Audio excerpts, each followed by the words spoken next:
Hi everyone, I'm David. And I'm Leah, and this is Wine Forecaster. Today we have Castel Grisch's 2013 Baco Noir. Baco Noir, and this is a French-American hybrid. Yeah, it's kind of what the name stands for. Noir is black, and apparently the grapes are very, very dark, which bestows that dark color to the wine. And Castel Grisch is Seneca Lake, Yep. right? It's Yep. just north of Watkins Glen on the southwest side of the lake. Yep. Yeah, so I already took the cork out, and they put a synthetic, one of these inexpensive synthetic corks in, and I was just kind of wondering as we took it out, I'm like, if they're going to use this, why not just put the screw cap on it? Yeah, it would be nice to actually know a little bit about what is the decision-making process for any winery or winemaker of screw cap versus a synthetic cork. Yeah. I don't know if people just like to be able to open a bottle, if there's just kind of that aesthetic, feeling to it. Not sure. We remembered to bring a white piece of paper, so try not to do a whole lot of cutting and pasting if we can with these videos. So here it is, and as you can hopefully see there, it's kind of like a ruby red, and you can see through the wine just like you can a Pinot Noir.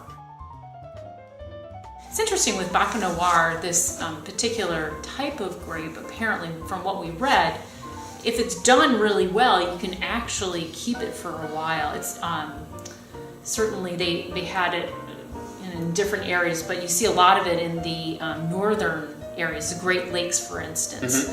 Does it hold it better to the colder climate? Yeah. Makes sense. Very interesting.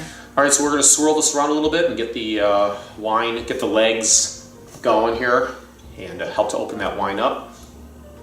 It's important to use the right kind of glass, this right type of stemware, and that helps to get your nose in the right spot on the glass, and so you can appreciate it better. So I get some blueberry with this and some plum, kind of like a jamminess to it. There's a dark chocolate Yeah. that is really nice. Yeah. You get that sweet and then also I like the blueberry.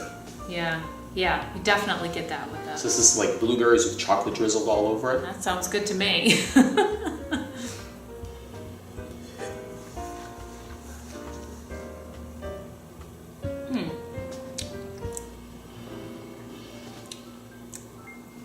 Very plum.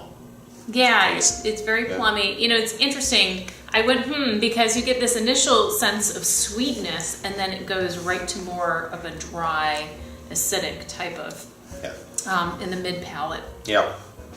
And then it kind of continues on, and it's almost, it starts kind of plummy, and then it gets almost vegetal. So it's dry, but it doesn't pucker your mouth too terribly much. So if you don't like dry wines that give you that, you won't get that here. It's a little bit, but I would imagine as soon as you eat just about anything, that's going to go away. Right. So. Well, talking about eating, I'm not even sure what you would pair with this. Maybe cold cuts?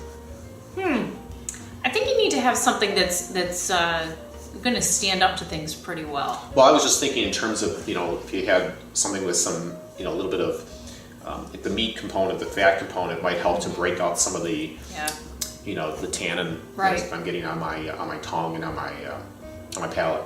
Now, this is very interesting. There's a lot of wonderful red wines in the world, but you don't see a lot of really awesome red wines in the Finger Lakes just based on the climate.